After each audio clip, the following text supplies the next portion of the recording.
guys, Blender here, and today I'm doing a tutorial on the style editor, which will branch a little bit into the level palette just because you have to in order to get the style editor up. So we're going to make a new level here. We'll make a Toonz vector level just so you can see things in here.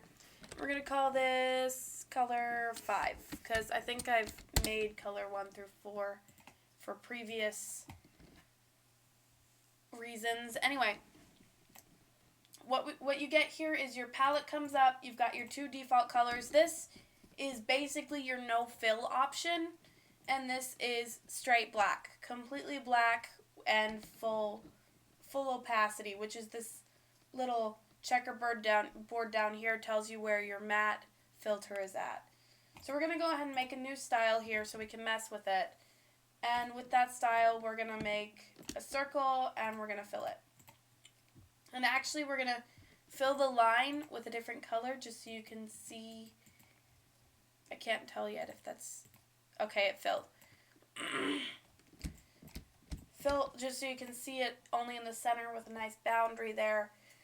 In your style editor, you've got these 4 things here, which are basically to toggle on and off your different options here. You've got your color wheel, which is actually for some reason a polygon. You've got your hue, saturation, and value sliders. You've got your matte slider. You've got your RGB. This changes color. This changes the opacity of your palette color, which you can make it more see-through. You can turn down the opacity on the style, which could be good for making layering effects. I tend to leave that at full. And then your hue, saturation, and value have to do with hue, saturation, and value. That would be a whole nother tutorial if I were to explain that.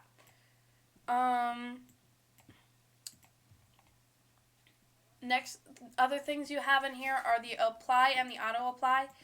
If you notice when you do this, you've got the red and the black. The black is what color you're actually still using. We want this to be areas. And the red is what color you can use if you press apply. If you press apply, that changes the style. You can press auto apply, in which case your color literally changes with your sliders. You don't have to press apply, but I tend to forget that auto apply is pressed and end up changing things and totally ruining my palette, which is why I tend to leave the auto apply off. Up here you have more tabs available for your style editor. You've got the texture tab.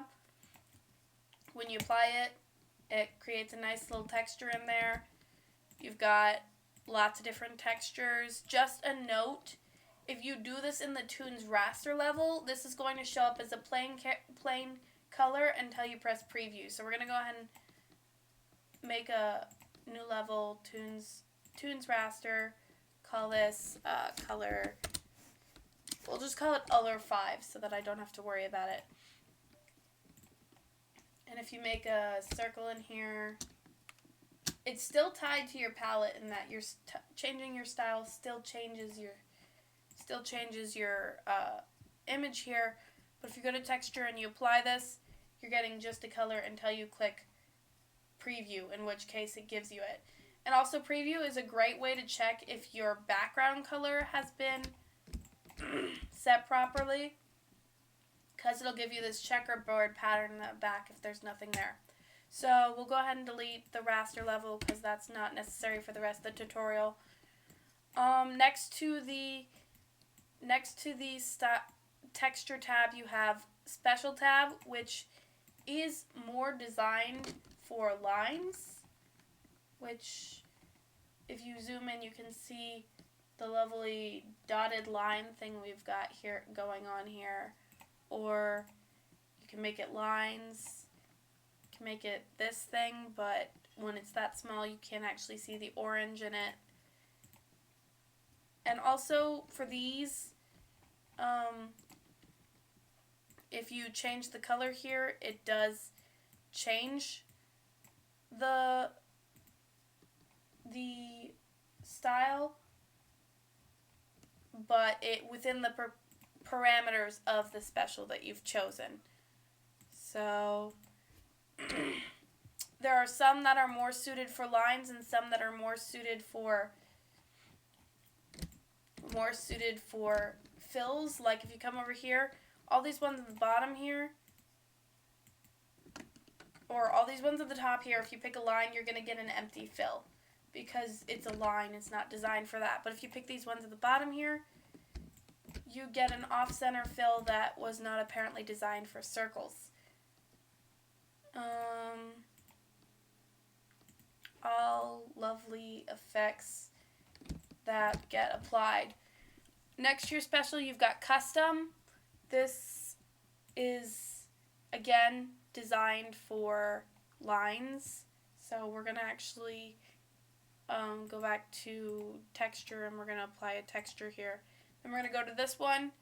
We're going to go to custom, and we're going to apply the dice line, which is putting a dice every so often. And I don't know. Oh yeah. To fix that, to make it more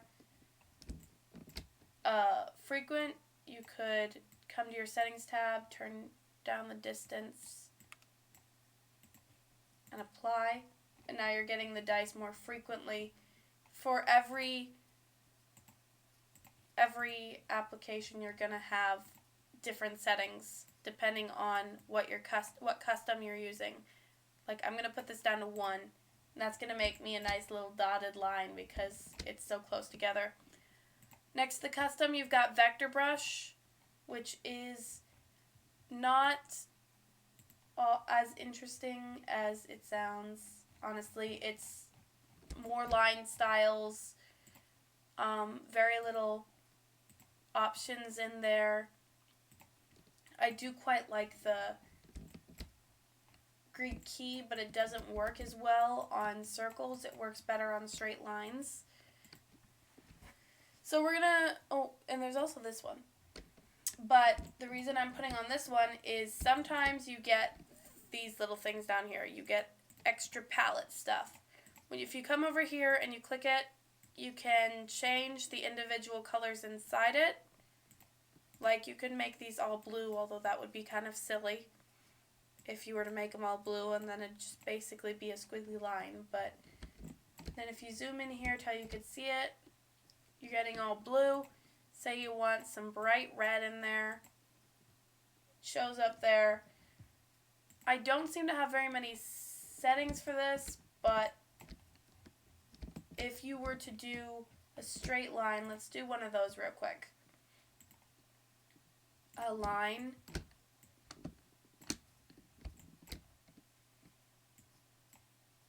Normally, it would look better. It's supposed to look like this.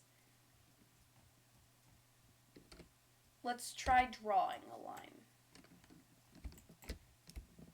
Yeah, this style's not working well today. Perhaps if I pump it up. Scroll down here, click that, pump. There we go. You make it thicker and those lines come out way better. You can do that for the circle as well. Getting a nice, lovely swirly pattern that has to do with how thick your lines are. And basically you could do that for any one of these. Ooh, that actually looks really cool when you've got it pumped up. So you've got all these styles, everything you can play with. If you apply it here, Toonz Vector, Toonz Raster is going to apply it automatically to your drawing. If you apply it to, sorry, I've accidentally undocked that. If you apply it to your raster drawings, it's not going to do anything until after you start drawing again. So let's go ahead and pull up a raster level real quick just to show you. Make this color 6. I don't think I've used yet. We'll turn off this one.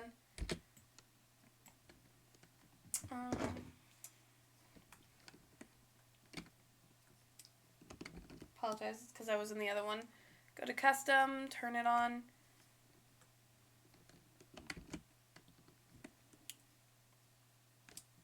you know what? It looks like the custom brushes don't work in raster at all. So that's something to keep in mind, that these will not draw in raster. Oh, no.